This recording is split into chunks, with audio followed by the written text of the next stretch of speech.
Trop peu, trop tard. Depuis le 17 novembre, début de la mobilisation visible des Gilets jaunes, le gouvernement a toujours été à contretemps.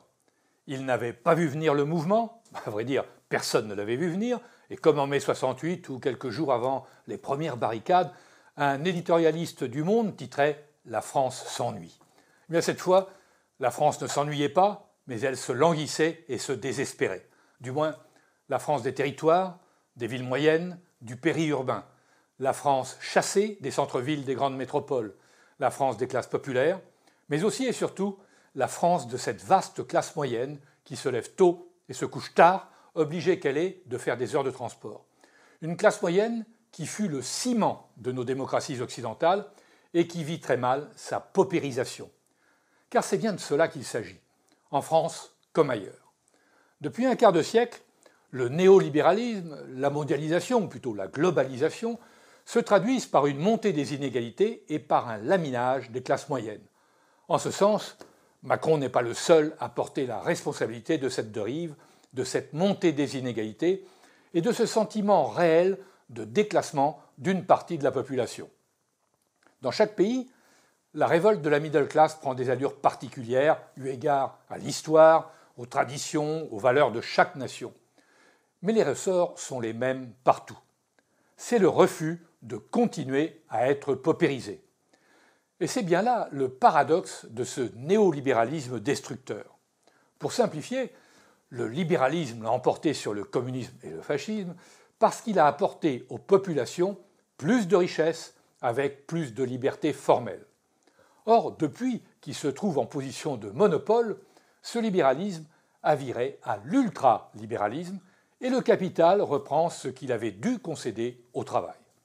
Et il le reprend comment ? Eh bien, en mettant en concurrence la main-d'œuvre du monde entier, en délocalisant ou en ouvrant les frontières aux flux migratoires et en permettant aux ultra-riches d'échapper à l'impôt grâce à la libre circulation des capitaux. Et c'est ainsi qu'après un quart de siècle de cette globalisation, on aboutit à paupériser quelques centaines de millions d'Européens, d'Américains et de Japonais. Et à ceux qui protestent, qui s'inquiètent, on explique qu'ils n'ont rien compris au nouveau monde, qu'ils sont des racistes, des égoïstes, qui refusent de partager le peu qu'ils ont avec les milliards d'hommes du tiers-monde. Les dérives d'un monde dérégulé, financiarisé à outrance, produisent alors des crises à répétition, qui sont alors autant de prétextes à paupériser un peu plus ces classes moyennes et à les culpabiliser. Et là, Emmanuel Macron s'est fait le champion de cette culpabilisation. Coupable, les retraités de gagner apparemment plus que les actifs. Coupable de laisser de la dette aux nouvelles générations. Coupable pour certains d'avoir par leur travail accumulé un petit capital immobilier ou épargné.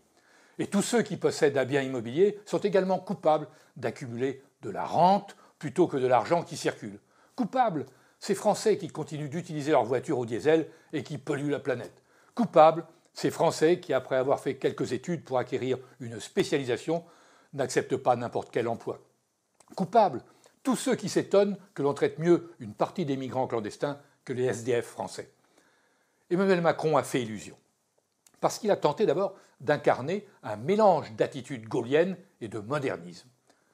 Pour une partie de la population, nostalgique du gaullisme, même s'ils n'ont pas tous connu, nostalgique d'une époque où la France était et se faisait respecter, Emmanuel Macron pouvait incarner la verticalité du pouvoir. Car la France est duale, elle est monarchiste et révolutionnaire. Et ce côté révolutionnaire se retrouvait dans le dégagisme pratiqué par Emmanuel Macron et sa volonté de faire bouger le pays, de miser sur les start-up et le monde de demain. Il a échoué. Pourquoi ? Bien parce que son équation économique, sociale, fiscale était quasi insoluble. Pour attirer les investisseurs, pour éviter que l'exil fiscal ne s'aggrave, il a diminué les impôts des plus riches, ISF transformé en impôt sur la fortune immobilière, flat tax de 30% sur les revenus du capital, baisse progressive de l'impôt des sociétés. Des mesures qui pouvaient se justifier. On n'attire pas les mouches avec du vinaigre. Et son espoir, c'était qu'un cercle vertueux s'enclenche, favorisant l'investissement, la compétitivité et donc l'emploi. Et au bout du compte, on aurait rééquilibré les comptes publics et la balance commerciale. Mais là où le bât blesse, c'est que dans le même temps, il fallait se montrer un bon élève vis-à-vis de Bruxelles de Mme Merkel et réduire encore et encore plus le déficit budgétaire. Il fallait donc trouver d'autres recettes fiscales. Et c'est là qu'on a matraqué les retraités avec l'augmentation de la CSG, des retraités dont les pensions complémentaires à Agirc-Arrco progressent déjà moins depuis des années que l'inflation. Et puis, on a poursuivi, au nom d'une belle idée, la transition écologique, le matraquage sur la fiscalité des carburants. Puis dans le même temps, on fait la chasse aux automobilistes en multipliant des radars. D'ailleurs, il est symptomatique que les Gilets jaunes aient vandalisé un tiers des radars de France. On fait donc pleuvoir une pluie d'amendes, de contraventions, de contrôles techniques coûteux sur tout ce qui roule. En fait, l'autre erreur d'Emmanuel Macron est d'avoir laissé à Bercy le soin de déterminer la politique fiscale. Bercy, sa technostructure, sont une machine à fabriquer de la complexité, à monter de véritables usines à gaz, à multiplier les effets de seuil, à inventer de nouvelles taxes pour compenser la baisse d'autres taxes. C'était vrai depuis des décennies, et cela l'est encore plus aujourd'hui. Et là-dessus, s'est greffée la taxe d'habitation. Pour faire un geste, Emmanuel Macron décide donc de supprimer progressivement cette taxe qui est reversée aux collectivités locales. Il y en a pour 22 milliards par an. Personne, à vrai dire, ne réclamait sa suppression. Mais en fait, l'État, Bercy, font supporter à des communes, déjà pour la plupart exsangues et surendettées, le coût de cette mesure. Et parallèlement, ils diminuent les dotations qu'ils leur versent.